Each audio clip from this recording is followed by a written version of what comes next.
Hello, Carole. Welcome back on in. Now, you've brought an interesting book with you this time because it's a name and a title that I've heard before. Yes, well, the bookies in London were saying it would win the Booker Prize. This is Jim Crace's Harvest, and this is the book that Eleanor Catton's Luminaries beat to win the Man Booker Prize this year. He must have had to sit there manfully at the dinner applauding and this 28-year-old New Zealander who was totally gorgeous. And of course, what a thrill that Eleanor Catton won. It's so good for New Zealand writing. But this is a lovely book, and it would have been a worthy winner. But I do think that Eleanor's book is even better. Right. This is set at the time of when in England they're ploughing the fields and the land is not enclosed. So it's just before the time of the enclosure. So we're probably talking about the 1600s, I think. Right. And it's basically one village, an unnamed village, and it's told through the eyes of one man, Walter Thirsk. And over the course of 7 days, this whole way of life vanishes. It's quite extraordinary. So when you say the enclosure, this was a particular time in British history, isn't yes, it? when the enclosures of the land happened and people started building fences. Oh, suddenly they became territorial, I guess. Yes. Like, you can't come and take my wheat or barley or Although whatever. they were already territorial in an unfenced sense. Right. And the novel begins with the village wakes up one morning and there's smoke over at one edge of their land. And so 3 strangers have arrived in the night, and what was the custom at the time was, if you arrived on someone else's land, you lit a fire, and the smoke was like a signal that strangers had arrived. So you announced your arrival ahead of time.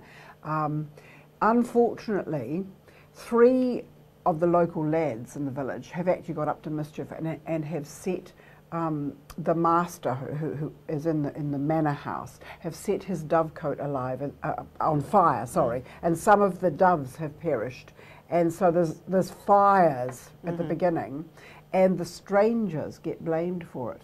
So there's 1 woman and 2 men, and it turns out that the young man is the woman's husband and the older man is her father, and both those 2 men are put by the village into the stocks.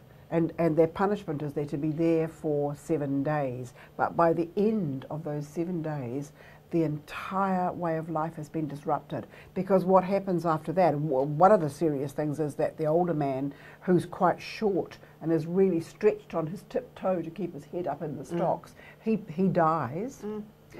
But then the cousin of the dead wife of the man who owns the manor and actually owns the land, he arrives, this sort of relative arrives and claims the land and is going to change it all and stop them harvesting and put sheep on the land instead and close it and put sheep on. Gosh, just makes you realise how much at mercy of everything the ordinary villager was in those days. Anything could come over the hill and change their way of life, and it completely changes in a week, because what then happens is there's a series of incidents happen and violence breaks out at one point, and most of the villagers decide they've got to pack up and leave.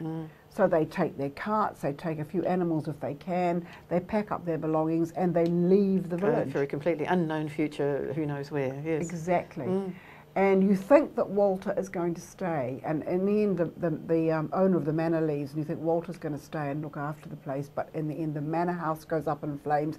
Basically their whole way of life goes up in flames. Wow. There's a lovely scene where they harvest, the final harvest, and they choose their sort of harvest queen, and they choose a little girl, a little 5-year-old girl. So it does end on a note of hope, well, no, not really. That little girl and 2 of the women in the village are then accused of witchcraft. Oh dear. And it doesn't really end. It ends in desolation, really. That whole way of life, that whole village, in the space of 7 days, has vanished. Gosh. Now, just very quickly before you go, you've got another literary tea, afternoon tea with lots of fabulous authors coming up. Yes, Sunday the 3rd of November, 1 o'clock till 5:30 at the Ray Freeman Arts Centre at Epsom Girls. And we've lined up, we were saying, Eleanor Catton has demonstrated that New Zealand women writers are world class. Well, we're lining up 11 New Zealand women writers. We stop in the middle for an absolutely divine afternoon tea. Yeah.